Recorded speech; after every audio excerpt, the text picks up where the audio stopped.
안녕하세요. 저는 올해 6월 초여름 생일에 칠순잔치를 앞두고 있는 김경자라고 합니다.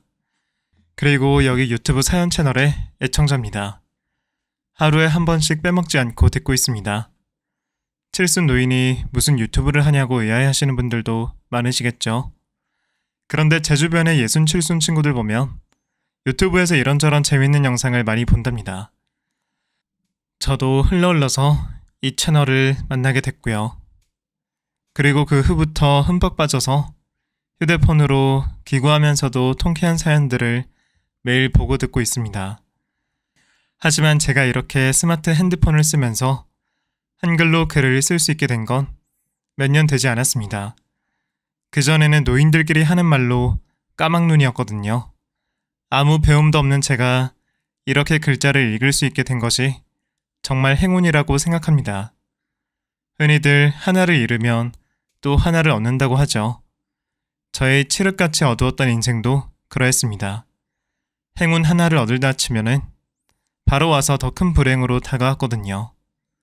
누구에게 말하기도 입 아플 정도로 저도 참 사연이 많은 할머니입니다.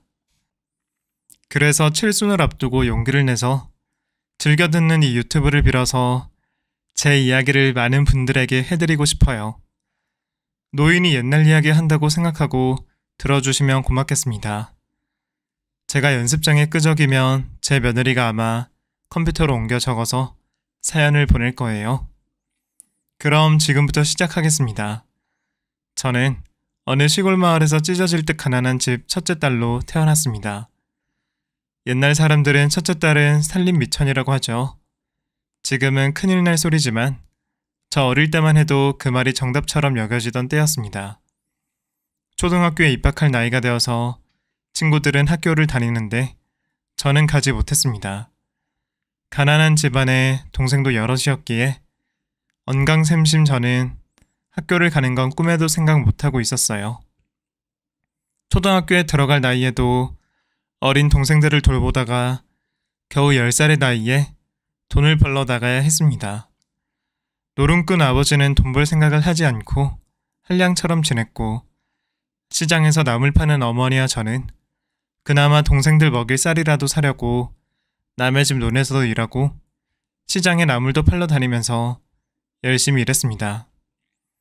꾸역꾸역 생활을 해가다가 제 나이 17에 아버지가 노름빚을 졌고 저를 남의 집 식모로 보내버렸습니다. 안 간다고 얼마나 울었는지 모릅니다. 나 안 가. 애들 두고 내가 어딜 가. 엄마 혼자서 애들 키울 수 있어? 아버지는 평생 정신 못 차릴 텐데. 엄마, 그냥 나랑 애들이랑 같이 도망가. 제가 그렇게 울고불고 난리를 쳐도 아버지에게는 씨알도 먹히지 않았습니다. 그리고 엄마는 제가 불쌍했는지 눈물이 그렁그렁한 채로 말했습니다. 네가 가면 그 집에서 우리한테 돈을 준다고 했어. 애들 다 굶고 있는데 그럼 어쩌니?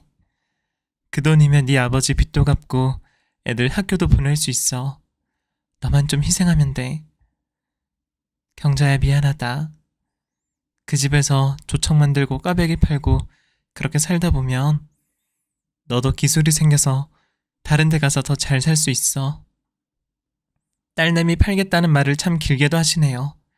알았어요. 저 이제 출가 외인이고 다시는 저 찾지 말아요.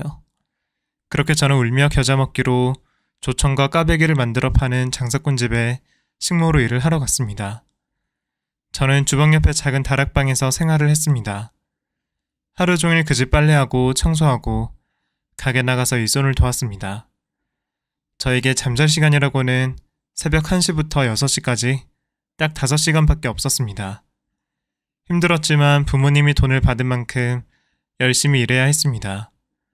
그 집에는 저보다 2~3살 많은 연청이 아들이 하나 있었어요.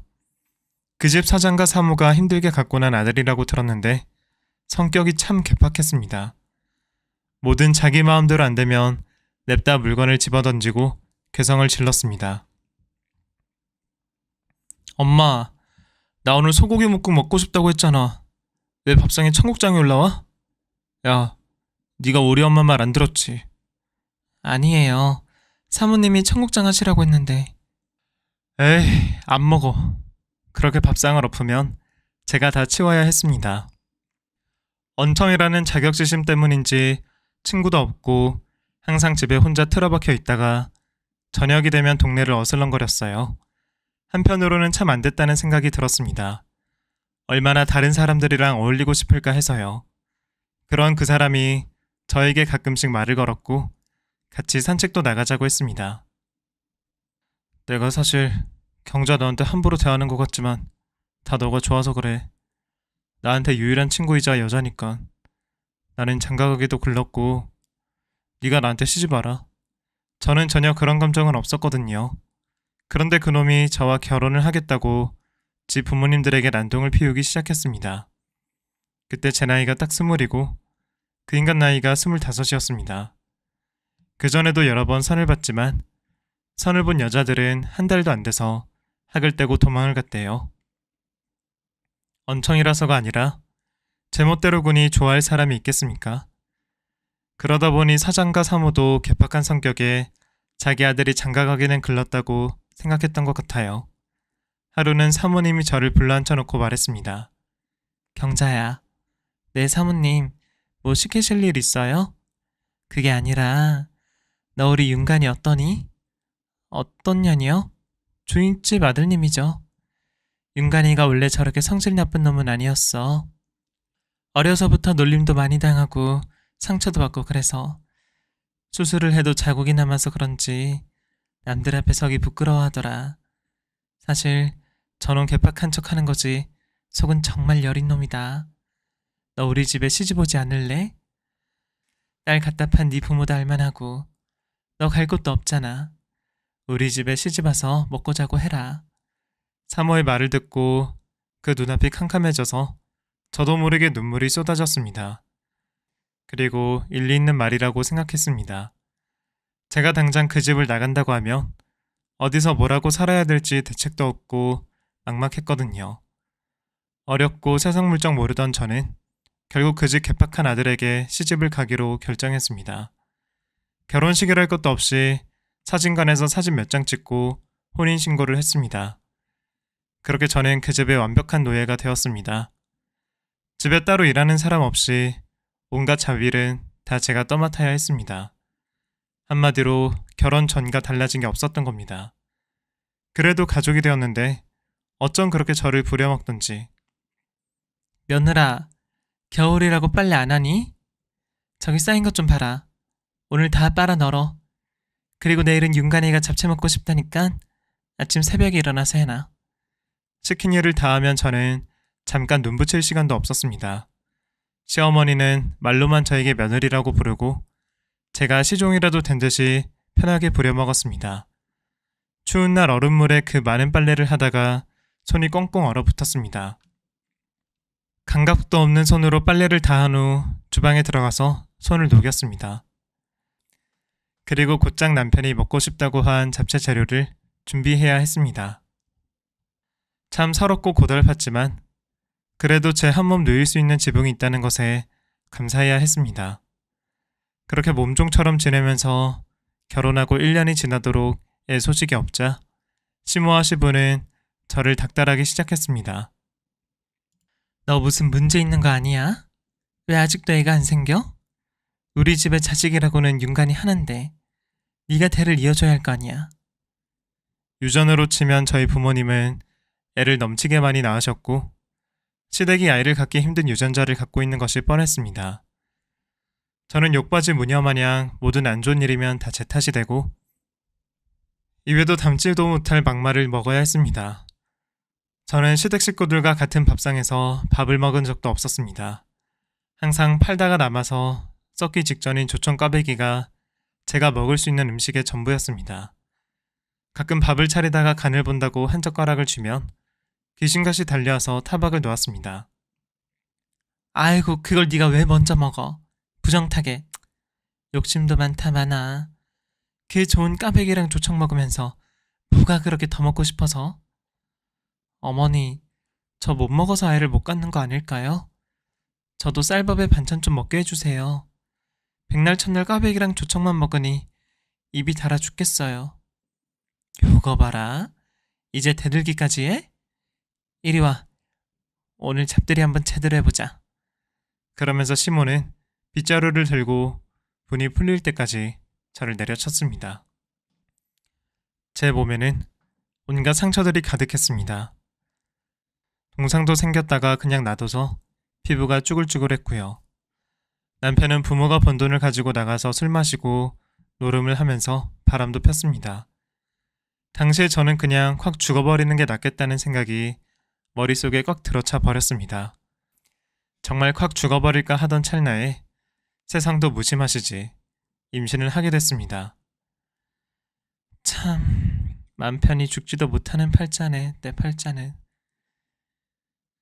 허탈하게 임신 소식을 알렸더니 시어머니가 정말 기뻐했습니다. 진짜냐? 거짓말 아니야? 제가 뭐하러 애가 쪘다고 거짓말을 하겠어요. 배가 자꾸 불러서 이상하다 했는데 날짜 따져보니까 애 가진 거 맞는 것 같아요. 당장 병원 가서 확인해보자. 시어머니는 저를 데리고 동네 의원을 찾아갔고 제가 임신 5개월 차라는 사실을 알게 되었습니다. 시어머니는 의사에게 아들인지 딸인지 알려달라고 했습니다. 의사 선생님, 뱃속의 애가 아들인지 아닌지 알 수 있지 않아요? 선생님은 경험 많으니까 배만 만져보다 알잖아요. 좀 가르쳐주세요. 배 모양 보고 안다느니 그런 거 다 유언비어입니다. 아직 뱃속 아이 성별을 구분할 수 있는 기술은 없어요. 아들이든 딸이든 낳아서 잘 키우세요. 의사의 말에 시어머니는 버럭 소리를 질렀습니다. 의사가 그런 것도 몰라? 딸이면 지어야 되는데 남의 집 사정도 모르고. 아이고 됐어. 다시는 이 병원 오나 봐라. 그 후로 산부인과에 간 적이 없습니다. 밥을 차리다가 제가 입덧으로 헛구역질을 했더니 시어머니가 저를 보며 혀를 끌끌 차고 말했습니다. 누구네 안 낳아봤어? 난 만삭에도 밥 메고 이랬다. 어머니, 저 정말 온몸이 따갑고 밥냄새만 맡으면 구역질이 나서 죽겠어요. 참나, 어쩌라고 그럼, 응? 아들 낳으려면 더 열심히 움직여야 한다고 하니까 잔말 말고 지금처럼 빨래도 하고 밥도 하고 설거지도 하고 가게 나와서 일손도 돕고 하던 대로 해. 그럼 저 아들 낳으면 저 대신 일할 식모 구해주시기로 약속해주세요. 약속? 그래, 깐치껏 아들만 낳아주면 내가 뭔들 못해주겠냐. 시어머니의 말에 저는 처음으로 희망이라는 걸 갖게 되었습니다. 아들만 낳으면 이 지긋지긋한 고생은 끝이 나겠구나 싶었습니다. 그래서 아들 낳기를 빌고 또 빌었습니다. 그런데 임신하고 7, 8개월 차가 되니까 먹고 싶은 게 많아지더라고요. 소고기가 너무 먹고 싶어서 남편에게 부탁을 한 적이 있습니다. 여보, 나 부탁 하나만 들어주면 안 돼? 무슨 부탁? 나 소고기 먹고 싶어. 태어나서 고기 먹은 게 손에 꼽힐 정도야. 맨날 조청에 까베기만 먹으니 죽겠어. 저는 간절하게 남편에게 말했고 남편은 듣는 둥 마는 둥 했습니다. 아, 다 잘 밤에 뭔 쉰소리야. 소고기가 뭐 네 집 개 이름도 아니고 뭐 그 비싼 걸 먹겠다고? 당신은 잘만 먹잖아. 난 먹을만 하니까 먹는 거고 고기가 그렇게 먹고 싶으면 잡뼈 사다가 곰탕이나 끓여. 거기 붙어있는 고기라도 먹든가. 저는 임신을 하든 뭐라든 그 집의 식모 그 이상도 이하도 아니었습니다. 동네 개만도 못한 취급을 했습니다. 저는 남편이 먹고 싶어 한다는 핑계로 시장에서 잡뼈를 사와서 곰탕을 끓이고 뼈에 붙은 얼마 안 되는 고기 살점을 미친 듯이 뜯었습니다. 이성을 잃고 곰탕에 쌀밥도 말아서 정신없이 먹고 있었어요. 그러고 있는데 퍽 하는 소리와 함께 주방 바닥에 그대로 쓰러졌습니다. 정신을 차리고 보니 남편이 저를 주먹으로 내리치고 분이 안 풀렸는지 발로 차대며 말했습니다. 눈에는 살기가 가득했습니다. 누가 너 먹으라고 곰탕하래? 이 집에 살게 해주는 것만도 고맙게 생각해야지. 어디서 빌어먹으려니 쌀밥에 국을 말아서 먹고 앉았어? 저거 다 가져다 버리고 새로 해. 저는 혹여나 뱃속 아이가 잘못될까봐 배를 감싼 채로 남편에게 흠씬 두들겨 맞았어요. 그리고 얼굴에 시퍼렇게 피멍이 든 채로 시장에 가서 곰탕 재료를 다 새로 사와야 했습니다. 고깃집 주인이 제 얼굴을 보며 고개를 절레절레 흔들었습니다. 꽈배기집 며느리 맞지? 아이고, 얼굴이 왜 이리 엉망이야. 그 유난스러운 집에서 어떻게 버티고 사나. 그 집 식구들 인정머리였기로 이 동네에서 아주 유명해. 누굴 며느리로 들랄란가 했더니 아주 의외로 부려먹을 채간으로 며느리를 들였네. 그 말을 듣고 저는 속에 감춰뒀던 울분이 터져나와서 고깃집에 앉아 한스럽게 울었습니다. 사장님은 수건을 가져다 주시고 제가 다 울고 갈 때까지 기다려 주셨어요. 사장님 감사해요. 저 늦어서 갈게요. 그래, 어쩌겠어. 여자로 태어난 게 죄지. 아휴, 꼭 아들 낳아서 떵떵거리고 살아. 네. 그렇게 집으로 돌아가서 곰탕을 버리고 새로 끓였습니다. 그리고 역시나 저에게는 먹으라는 말도 없이 시부모와 남편만 둘러앉아 곰탕을 우걱우걱 처먹었어요. 저는 그 모습을 옆에서 구경하며 침만 꼴딱꼴딱 삼키다가 물 달라고 하면 물을 따라줘야 했습니다. 지금 다시 떠올려봐도 참 어떻게 그러고 살았나 싶네요. 게다가 저의 임신 기간 동안 남편은 뻔뻔해져서는 동네 술집 여자랑 바람까지 피웠습니다. 윤간씨, 당신 시장 땡땡다방 레지랑 그렇고 그런 차이라며. 이 여자가 어디서 헛소문을 듣고 이래? 그리고 내가 다른 여자를 만나든 말든 네가 뭔 상관이야? 어? 그동안 못 만났으니 마음껏 만날 거야. 나 좀 있으면 애 낳아. 그때까지만 참을게. 외도하는 남편까지 두고 더 이상 못 살아. 못 살면 어쩔 건데, 어? 이게 진짜 사람 화덕구네. 확 그냥 지금 때리면 그냥 도망갈 거야. 남편도 조금이나마 양심의 가책을 느꼈는지 이렇게 대답했습니다. 너 애 낳으면 다시는 술집 여자 안 만나. 믿어봐. 믿을게. 남편과 나으를 하나만 보고 견디고 있었는데 남편까지 저를 버리면 저는 정말 도망가는 수밖에 없었어요. 그래서 아이를 낳기 전까지 꾹 참기로 했습니다. 산통이 와서 시모가 작은 방에 산파를 불러와 오랜 진통 끝에 힘겹게 낳았습니다. 시어머니는 방에서 서성이며 애가 나오길 기다렸습니다. 제가 아무리 아파서 소리를 질러도 그건 안중에도 없었습니다. 언제 나와? 멀었어? 사모님 이제 머리 보여요. 금방 나올 거예요. 좀 기다리세요. 아들인지 딸인지 궁금해 죽겠네. 아이고, 나온다 나와. 아이가 우는 소리가 들렸고 이내 신파가 말했습니다. 뭐가 없어. 계집애인가 본데? 산파의 말에 시어머니는 애 낳고 기진맥진한 제 뺨을 마구 내리치며 말했습니다. 그럼 그렇지. 이 재수없는 년이 아들을 낳을 리가 없지. 산파가 뜯어 말린 후에야 시어머니는 아이를 보지도 않고 욕을 해대며 방 밖으로 나가버렸습니다. 그리고 산파가 말했습니다. 애 낳은 며느리한테 미역국은 못 끓여줄 망정. 사실 아들이야. 하도 옆에서 서성거리면서 난리 바가지를 부려서 내가 약 올리려고 거짓말했는데 어떻게 방금 몸푼 사람을. 아이고 세댁, 내가 살아봐서 하는데 저런 사람들 안 변해. 지금이라도 애 데리고 도망가. 딸이라고 했으니 붙잡지도 않을 거야. 저에게는 은인과 같은 산파의 말에 몸이 좀 풀리면 바로 도망가기로 결심했습니다. 아이를 낳고 이틀이 지나도록 굶고 있었는데 남편은 다방 레즈를 데리고 집에 와서 술판을 벌였습니다. 네가 내 아들 좀 낳아줄래? 오빠, 난 아가씨잖아. 오빠 와이프 있으면서. 그냥 애만 낳아줘. 어? 아들이면 돼. 너한테 애 키우란 말 안 해? 너 가게 차릴 돈 주고 애만 받으면 된다고. 술에 취한 남편이 저 들으라는 듯이 큰 소리로 떠들어대는 걸 보고 기가 막혔습니다. 저는 남편과 시부모가 잠든 새벽에 짧은 편지를 마루에 놓았습니다. 당신들이 그렇게 갖고 싶어 하던 아들을 제가 데리고 떠난다고요. 그게 제가 할 수 있는 복수의 전부였습니다. 그리고 갓난애를 들쳐업고 그 신새벽에 야반도주했습니다. 저는 갈 곳도 모르는 채 정처 없이 걸었습니다. 그리고 주머니에 있던 동전 몇 푼으로 버스를 타고 그곳에서 최대한 멀리 또 멀리 이동을 했습니다. 아무 버스나 3번 넘게 갈아타고 저는 마침 생전 처음 보는 공업단지에 도착했습니다.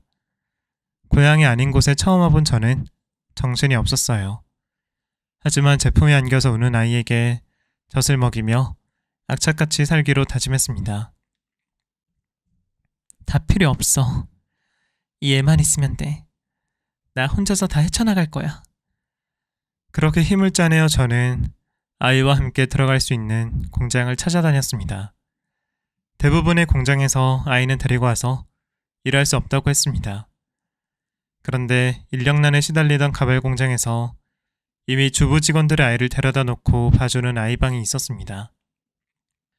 애 걱정은 하지 말고 여기서 일해요.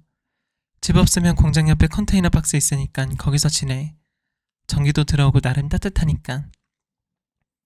그 말을 듣고 저는 날아갈 듯이 기뻤습니다. 마치 저를 위해 마련된 곳인 것 마냥 제가 필요한 걸 다 갖춰서 내주었거든요. 기적이라고 생각했습니다. 가발 공장에서 열심히 일했어요. 그런데 월급날이 되자 저에게 단돈 1,000원을 주었습니다. 공장장에게 따졌습니다. 이거 잘못 주신 것 같은데요? 1,000원만 들어있어요. 다른 사람들은 10,000원 이상 받은 것 같은데? 아이고, 우리 김경자씨가 세상 물정을 너무 모르네. 애 놀이방에 컨테이너까지 줬는데 1,000원 주는 것도 감지덕지해야지. 세상에 공짜가 어딨어. 공장장 말대로 세상 물정 모르던 저는 그런 줄은 전혀 몰랐어요. 정말 세상에 공짜는 없었습니다. 저는 닭장 같은 공장 안에서 16시간씩 근무했습니다. 아들은 점심, 저녁 시간에 잠깐씩 보러 갔습니다. 그리고 공장 단지에서 나온 고철이나 깡통, 병 등을 모아서 고물상에 가져다 줬습니다. 그렇게라도 돈을 모으지 않으면 애 분유값도 되지 못할 지경이었습니다. 제 몸이 아작이 나든 말든 아들만 건강하면 그걸로 됐다고 생각했습니다. 먹을 거 안 먹고 안 자고 모은 돈으로 월세방에서 살 수 있게 되었습니다. 제 아들은 그새 커서 말도 하고 걷기도 했습니다. 저는 공장 일을 그만둘 수가 없었습니다. 먼지 구덩이 속에서 열심히 일을 해서 돈을 모았습니다. 엄마, 오늘도 나 옆집 아줌마네서 밥 먹어? 아줌마가 맛있는 밥 해주실 거야. 엄마 일하고 올 때까지 잘 놀고 있어. 알았지? 알았어.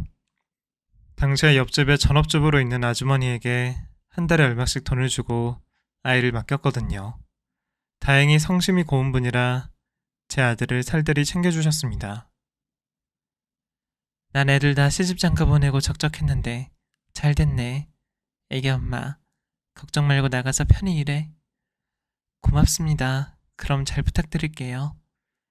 저는 공장에서도 일하고 식당에서도 일하면서 악착같이 돈을 모았습니다. 이유는 단 하나뿐이었어요. 제가 못 배우고 못한 거 다 아들에게 가르치고 싶었기 때문입니다. 아들은 말문이 트이면서부터 한글 공부를 했습니다. 머리가 똑똑해서 초등학교에 가기도 전인 6살 무렵에 한글을 다 뗐습니다. 옆집 아주머니께서 제 아들에게 한글도 가르쳐 주신 모양이었어요. 엄마, 나 오늘 흥부와 놀부 읽었어. 정말? 우리 아들 대단하네. 근데 뒤에 내용을 제대로 못 읽겠어. 엄마가 읽어주면 안 돼? 저는 한글을 못 배웠으니 동화책을 봐도 뭐가 뭔지 하나도 알 수 없었습니다. 아이고, 빨리를 안 했네. 우리 기준이 책 읽고 있어. 엄마, 응? 엄마 한글 모르지. 이거 읽어봐. 아들이 손가락으로 동화책에 쓰여있는 글자를 집었고 저는 얼굴까지 빨개져서 안절부절 어쩔 줄 몰랐습니다. 아들은 실망한 기색이 역력했어요. 엄마는 왜 한글을 몰라?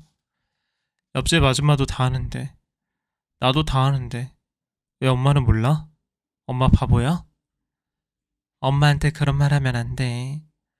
엄마는 사정이 있어서 못 배웠어. 기준이가 엄마 한글 가르쳐 줄래? 싫어. 나 공부하기도 바빠. 엄마는 어차피 쓸 일 없으니까 그냥 그렇게 살아. 어린 아들의 말이 비수가 되어 제 가슴에 꽂혔습니다. 아들은 무럭무럭 자랐고 사춘기를 지나면서 점점 저를 대면대면했습니다. 그런 아들에게 몇 번이나 다가가려고 시도했지만 그럴 때마다 벽을 쳐서 저도 답답했습니다. 열심히 공부한 아들은 결국 명문대에 입학하게 됐습니다. 엄마, 내 입학금은 있어요? 정말 오랜만에 듣는 아들의 목소리였습니다. 당연하지. 없으면 내가 내 장기라도 팔아서 마련할 거니까 아무 걱정하지 마. 우리 기준이 장하다. 정말 대견해. 저는 아들 앞에서 속절없이 눈물이 흘렀어요. 아들은 그런 제 모습을 보며 아무 감정에 동의 없이 말했습니다. 울지 마세요. 내일까지 입학금 봉투에 넣어두세요. 아들은 명문대에 입학하고 1년을 다닌 후에 군대를 갔습니다. 군대에 간 기간 동안 저는 열심히 편지를 보냈지만 답장은 오지 않았습니다. 언젠가는 아들이 제 마음을 알아줄 거라고 믿었습니다. 그렇게 군대를 다녀온 아들은 전과는 달라져 있더라고요. 엄마, 나 왔어요. 뭐 했어요? 냄새 좋다. 엄마가 우리 아들 좋아하는 갈비찜이랑 잡채 해놨어. 얼른 와서 먹어. 엄마, 저 이제 또 복학해서 2학년으로 학교 다녀야 돼요. 등록금은 있죠? 별 걱정을 다 하네. 아무 걱정 마. 대학 졸업하고 또 공부가 하고 싶다고 하면 그것까지 내가 다 하게 해줄 테니까. 고마워요. 엄마가 저 키우시느라 얼마나 힘들으셨을지 군대 가서 깨달았어요. 나중에 제가 효도할게요. 아들에게 알아달라고 한 건 아니었지만 군대에 다녀와서 성숙해진 아들에게 이해를 받은 것 같아서 감동을 했습니다. 사실 당시에 저는 아들의 남은 대학 3년 대학 등록금을 제외하고는 재산이랄 것이 하나도 없었습니다. 아들이 대학 4학년에 올라갈 때였습니다. 아들 장가갈 돈을 벌기 위해서 식당에 일을 하러 갔다가 저도 모르는 사이에 퍽 쓰러져 버렸습니다. 사장님이 병원으로 저를 데리고 갔고 병원에서 이런저런 검사를 했습니다. 아유, 난 괜찮아요. 그냥 잠깐 어지러워서. 제 말에 의사가 심각한 표정으로 이야기했습니다. 김경자 씨, 당뇨 수치가 표준보다 훨씬 많게 나왔어요. 이대로 두시다가는 나중에 인슐린 주사를 맞는 지경까지 갑니다. 지금부터 관리하시고 약 처방 받아서 먹으셔야 합니다. 저는 당뇨고 뭐고 일단 죽는 병은 아니라는 말에 안심했습니다. 우리 아들이 대학 졸업도 해야 되고 장가도 가야 돼요. 죽지만 않으면 괜찮아요. 나중에 치료받으러 올게요. 합병증 생기면 사망하실 수도 있어요. 당뇨 무서운 병입니다. 네, 선생님. 우선 먹는 거 잘 관리할게요. 감사합니다. 저는 치료를 거부하고 다시 일을 하러 나갔습니다. 일을 하면서 힘에 부치면 식당에 남은 반찬이나 떡을 주워 먹었습니다. 당뇨에 안 좋은 건 알지만 그렇게라도 해야 버틸 수가 있었습니다. 시간이 흘러 졸업과 동시에 아들은 대기업에 입사했습니다. 엄마, 저 땡땡 기업 합격했어요. 다음 주에 연수 가고 그 다음부터 정식 직원으로 일할 거예요. 이게 다 엄마 덕분이에요. 아들이 신나서 저를 얼싸안고 뱅그로 돌았습니다. 아들이 기뻐하니 저도 덩달아 기뻐서 정말 오랜만에 깔깔대며 웃었던 것 같아요. 이제 점점 아들이 저를 떠날 때가 됐다는 생각에 저는 꼬박꼬박 통장에 돈을 모으고 또 모았습니다. 변변치 않은 엄마 둔 아들이 장가갈 때 기죽지 않게 하려면 돈을 모으는 수밖에 없다고 생각했습니다. 아들은 회사를 다니고 1년이 채 되지 않았는데 어느 날 웬 여자를 데리고 집으로 왔습니다. 안녕하세요, 어머님. 처음 뵙겠습니다. 네, 반가워요. 기준아, 이분은 누구시냐? 제 물음에 아들은 고개를 푹 숙이고 말했습니다. 엄마, 그 여자가 내일을 임신했대. 난 그럴 생각까지는 아니었는데 애 지우라고 해도 절대 못 지운다잖아. 회사에 알려지면 큰일 나고. 아들의 무책임한 말에 제가 단호하게 말했습니다. 그럼 책임 안 질 거야? 네가 한 짓에 책임을 져야지. 결혼식은 나중에 올리더라도 혼인신고하고 일단 살아. 둘이 좋아서 만났을 거 아니야. 아들은 아무 말도 하지 않았고 며느리는 눈물을 훌쩍였습니다. 며느리는 고등학교 때 부모님을 모두 여의고 미용실에서 일하며 생계를 유지하던 아이였어요. 그런 이야기를 들으니 저 젊었을 때 생각도 나고 해서 참 안쓰러웠습니다. 들어와서 지내. 내가 밥도 해주고 할 테니까. 아니에요. 며느리 뒷바라지 하는 시어머니가 어딨어요. 괜찮아요. 저 지금 사는 원룸에서 지내면서 만삭 때까지 일할 거예요. 어이구, 몸도 무거운데 나가서 일을 한다고? 아서라, 그게 얼마나 비참한 일인지 내가 겪어봐서 알아. 사서 고생하지 말아라. 아니에요, 어머님. 저 정말 괜찮아요. 그 흔한 입덧도 없고 저 건강해요. 며느리가 씩씩하게 대답했고 다니고 싶다는데 못 다니게 하는 것도 부담이겠다 싶어서 하고 싶은 대로 하라고 했습니다. 그렇게 지내다가 제 오른쪽 발이 새까맣게 썩고 있다는 걸 알게 됐습니다. 너무 무서워서 처음으로 스스로 병원에 찾아갔더니 의사가 당뇨 합병증으로 생긴 피부 괴사라고 했습니다. 환자분, 지금 약으로 해결할 단계는 넘었고 인슐린 주사 맞으셔야 됩니다. 안 돼요, 선생님. 저 아프면 안 되는데. 그 주사 꼭 맞아야 돼요? 네. 스스로 혈당 체크하시고 인슐린 주사 직접 놓으셔야 돼요. 저는 그날 병원비로 큰돈을 썼습니다. 아들에게 알리지 않으려고 했는데 주사를 맞는 걸 보고 아들이 물었습니다. 엄마, 지금 뭐 하는 거예요? 주사를 왜 놔요? 아니, 그게 내가 당뇨가 좀 있어서. 당뇨요? 아니, 갑자기 왜? 엄마가 건강하셔야 태어날 제 아이도 맡아서 키워주셔야죠. 제발 몸 좀 챙겨주세요. 네?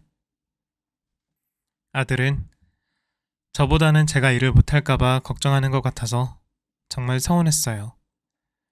저는 인슐린 주사를 맞아가며 일을 하러 나갔습니다. 그런데 엎친 데 덮친 격이라고 하죠. 어릴 때부터 온갖 고생을 해서 그런지 가끔 허리가 쑤시고 아팠습니다.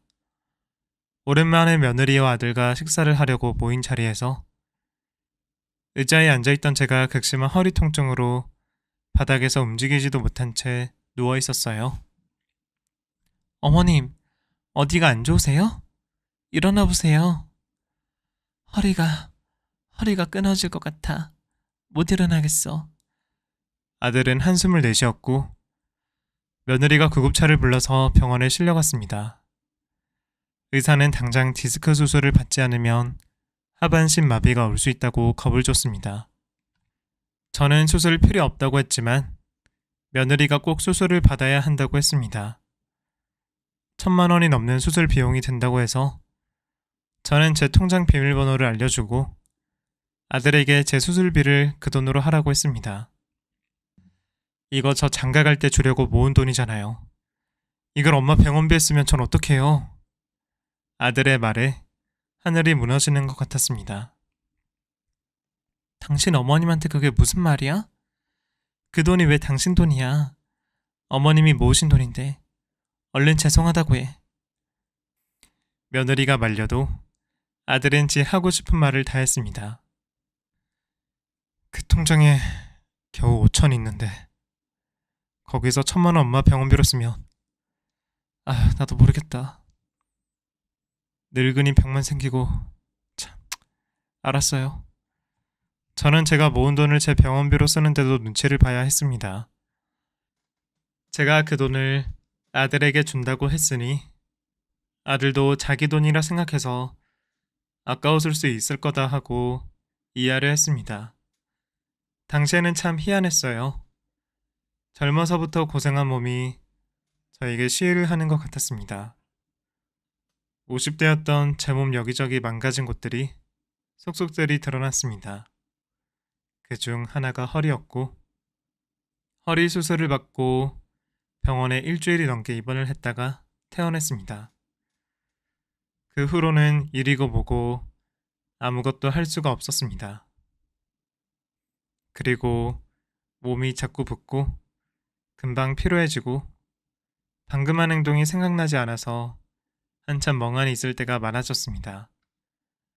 아들과 대화를 하다 보면 아들이 어느새 저에게 버럭 소리를 지르며 화를 내고 있었어요. 엄마, 그 통장에 돈 다 빼서 내 통장으로 옮기자고요. 왜 딴소리 하세요? 주기 싫으세요? 그 돈이라도 있어야 전셋집을 구하던가 할 거 아니에요. 네가 한 말 아무것도 못 알아듣겠다. 그나저나 오늘 내가 할 일이 있었는데 뭔지 기억이 안 나네.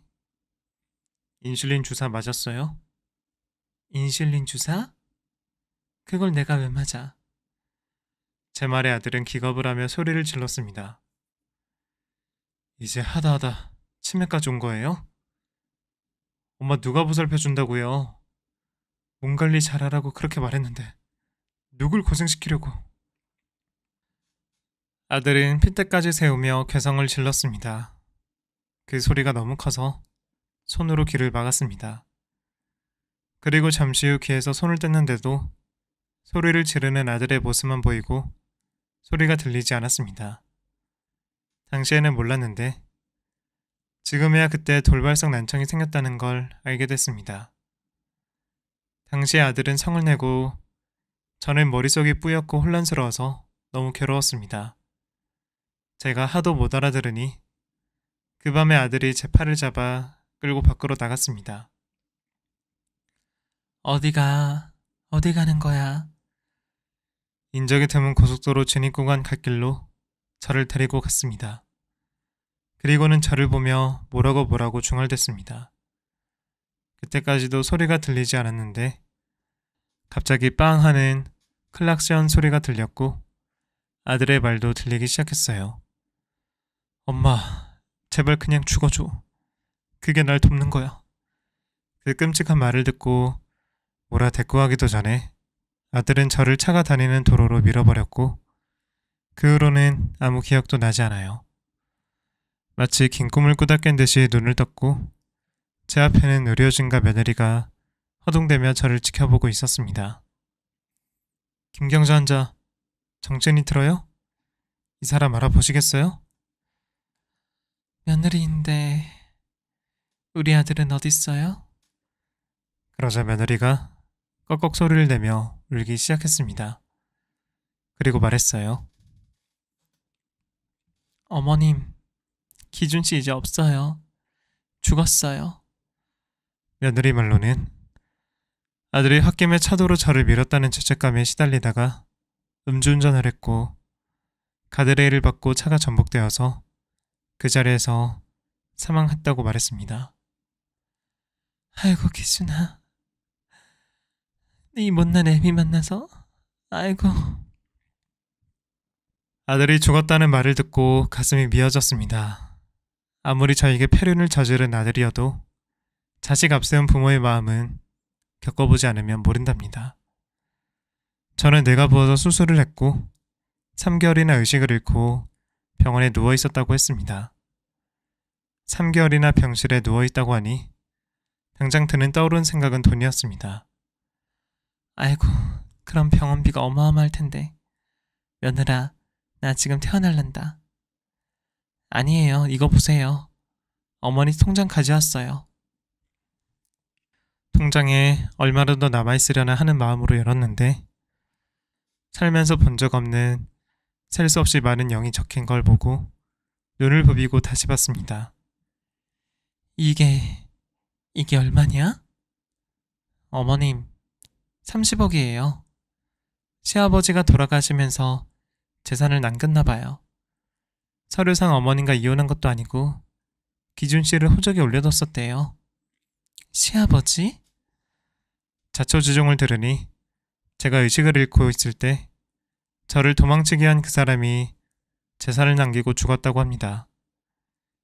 그 사실을 알게 된 아들이 유산 상속을 받아서 제 통장에 다 넣어놓았던 겁니다. 아마 제가 깨어날 거라고 생각하지 못했겠죠. 그리고 며칠 후에 음주운전으로 세상을 떠난 겁니다. 다른 사람 눈에는 저를 잃어서 비관한 걸로 보였겠지만 아들은 그냥 술 먹고 운전하다 죽은 겁니다. 난 그 사람한테 도망쳐가지고 평생을 살았는데 내가 이 돈을 어떻게 받아? 못 받아. 변호사가 찾아왔었어요. 돌아가신 시아버님이 어머님 걱정을 많이 하셨대요. 편지도 잔뜩 써두고 유언장까지 남기고 가셨다네요. 저는 병원에서 치료를 받으며 입원한 기간 동안 남편의 유언장을 받아보게 됐습니다. 거기에는 저에게 몹쓸 짓을 한 걸 반성하고 있고 자기는 더 이상 아이를 낳을 수 없는 몸이 되었으니 나중에 자기 죽으면 전 재산을 저와 아들에게 상속하겠다는 내용의 글이 잔뜩 써 있었어요. 남편은 제가 편지를 남기고 시댁에서 도망친 후에 저를 찾았다고 했습니다. 그러다가 사고로 고자가 됐다고 했습니다. 얼마 안 되어 시부모님은 병으로 차례로 돌아가셨대요.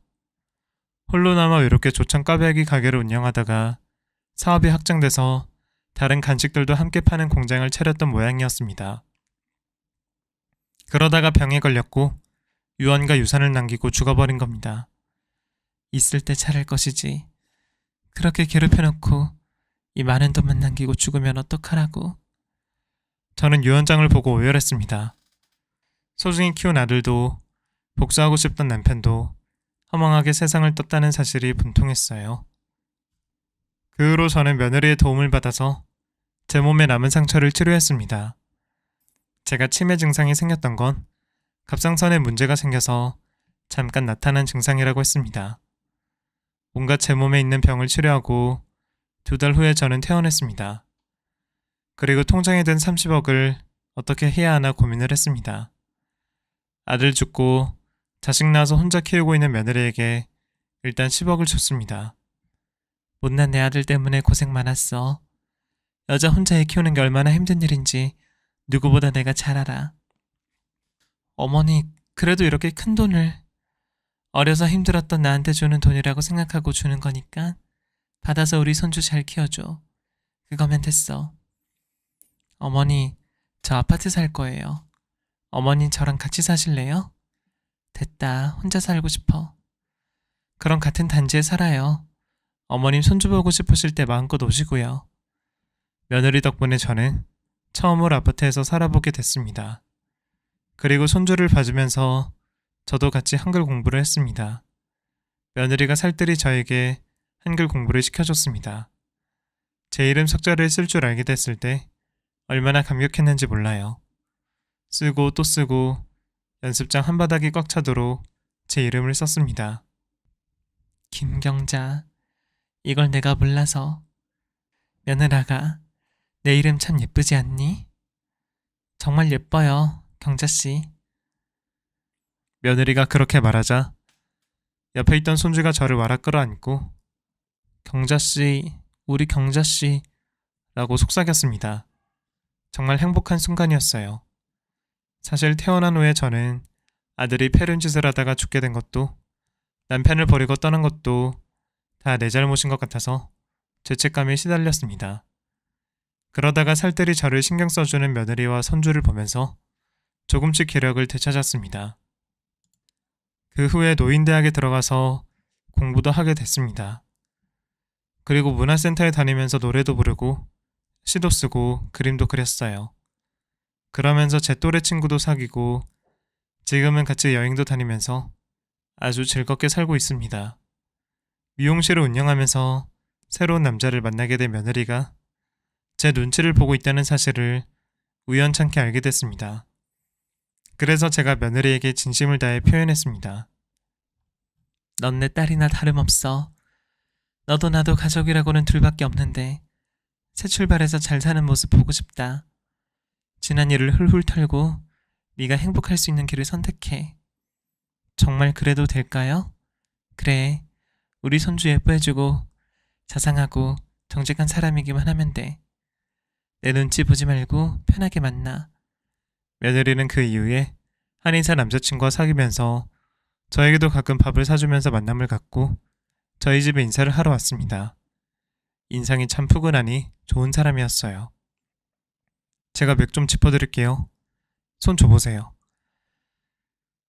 저는 내심 긴장을 하며 손을 내어줬고 그 한의사는 웃으며 대답했습니다. 건강하시네요. 아무 문제 없으세요. 이 사람이 어머님 건강 이야기 매번 했는데 걱정 안 해도 되겠습니다. 그 말에 저는 가슴을 쓸어내렸고 며느리는 정말이냐며 기뻐했습니다. 그리고 옆에 있던 손주가 손을 내밀며 말했습니다. 아저씨 나도 봐줘요. 어디 보자. 아이고, 우리 지훈이 큰일 났네. 그 말에 울상이 된 손주가 떨리는 목소리로 물었습니다. 왜요? 저 아파요? 아니, 너무 사랑스러워서 큰일 났다고.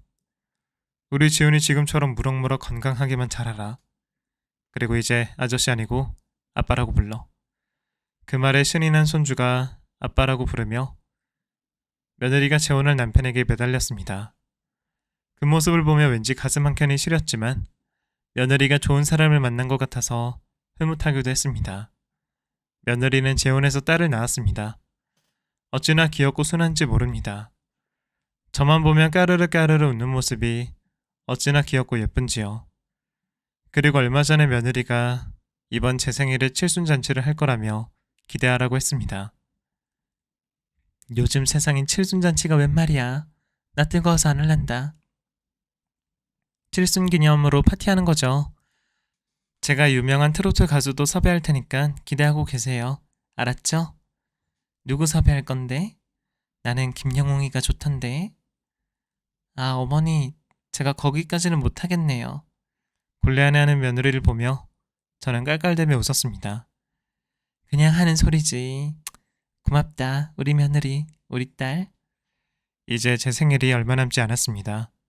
막상 칠순잔치를 한다고 하니 저도 모르게 좀 기다려지네요. 제 친구들 다 불러 모아서 즐거운 시간 보냈으면 좋겠습니다. 가끔은 아들 앞세워 보낸 제가 이렇게 행복하게 잘 살아도 되나 싶을 때도 있어요. 하지만 그런 생각 안 하려 합니다.